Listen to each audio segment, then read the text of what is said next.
Guys অবশেষে বান্ধবীর সাথে 1 বছর পরে দেখা হলো। 2 বছর পর সে আমার বাসায় আসছে। ভেবেছিলাম অনেক কিছু আয়োজন করব, তাকে অনেক সুন্দরভাবে আপ্যায়ন করব, কিন্তু তার কিছুই করতে পারি নাই। আমরা দুইজন অনেকক্ষণ অনেকটা সময় একসাথে কাটিয়েছি, খুব সুন্দর সময় কাটিয়েছি। এটার জন্যই অনেক খুশি, আলহামদুলিল্লাহ। ও অনেক ব্যস্ত পড়াশোনা নিয়ে, চাকরি নিয়ে, তারপর এত ব্যস্ততার মধ্যেও ও আমাকে সময় দিতে আসছে, মনে করে আমার বাসায় আসছে আমার সাথে দেখা করতে। এতেই আমি অনেক বেশি খুশি, আলহামদুলিল্লাহ।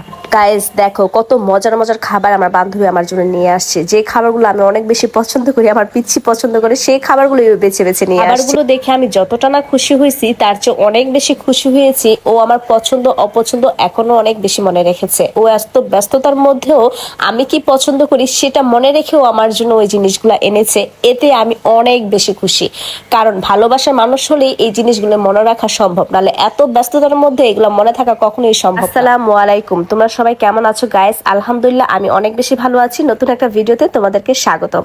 চলো দেখো, আমাদের সাথে আমি আগের ভিডিওতে শেয়ার করেছিলাম আমার বাসায় গেস্ট আসবে, আমার বান্ধবী আসবে। অবশেষে আমার বান্ধবী আমার বাসায় আসলো, আর আমরা দুইজন অনেক সুন্দর সময় কাটিয়েছি। অনেকদিন পর আমাদের দেখা, প্রায় 1 বছর পর আমাদের দেখা হয়েছে। আর ও আমার বাসায় আসছে প্রায় 2 বছর পর। একদিন পর আমরা অনেকটা সময় একসাথে কাটিয়েছিলাম। ওকে তো আমি বাসায় যেতে দিতে ইচ্ছা করতেছিল না, মন খারাপ হয়ে যাচ্ছিল। যখন চলে যাবে মনে হচ্ছিল ওরে রেখে দেই, কিন্তু সেটা তার সম্ভব না, কারণ ওর পড়াশোনা আছে, চাকরি আছে, সবকিছু মিলিয়ে ও অনেক বেশি ব্যস্ত।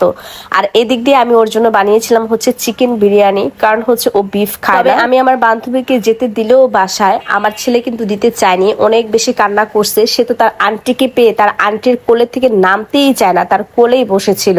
আমি যে ওকে ভালো করে খাবার দিব বা সাজিয়ে গুজিয়ে খাবার দিব সেটাও দিতে পারিনি, কারণ আমার ছেলে অনেক বেশি ওর সাথে ছিল। আমার বাচ্চা বাসায় একা থাকে, এর জন্য কেউ যদি বাসায় আসে তো সে যাওয়ার সময় অনেক বেশি কান্না করে, যেতেই দিতে চায় না, তার সাথে বাইরে যেতে চায়, কারণ ও একা থাকে। যখন বাসায় কেউ আসে অনেক বেশি খুশি হয়।